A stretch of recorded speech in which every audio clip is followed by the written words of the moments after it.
Sugar is a fine white powder. Let me say that a little louder. Sugar is a fine white powder. Let me say that a little louder. Sugar is a fine white powder, and just like crack and smack, it's all wrapped up in money and power. Coke comes from leaves and opium from flowers, but the granddaddy of the fine white powders is made from beets and cane.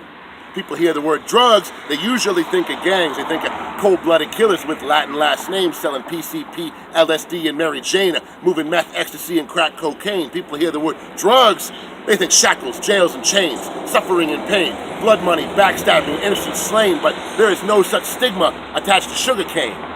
Yeah, there ain't no shame affixed to this fix, so even little kids get lit. They sit and take hits getting ripped off pixie sticks. And no one sees a problem with this because this is a fix that we all crave.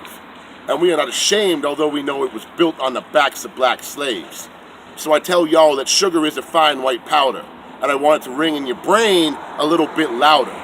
Because its story is the same as a shot in the veins, a shot up the nose to get straight at the brain. I'm talking blood money, backstabbing, innocents slain, suffering and pain, shackles, jails, and chains, headless and dismembered fucking remains, little women and children bagging up product and counting out change, and the killers deranged who run the whole game and who teach kids to kill for material gain. And the saddest thing about it is, all of these facts are already in your brain. You sat in little rows, frustrated but well-trained, and normalized this shit with the phrase triangle trade. Sugar for rum for slaves.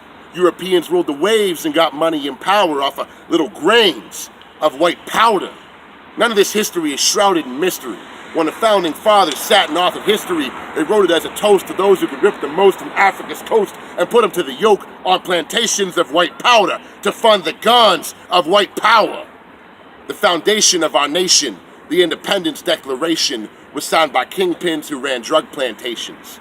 So fast forward just a few generations to the days when radio stations sing the praises of criminal organizations and the biggest drug dealers are legally chartered corporations. And on both sides of the law, it's all about location, location, location. It doesn't matter if the battles are fought in courts over end caps instead of blocks, or if the people who pack the gats are called cops.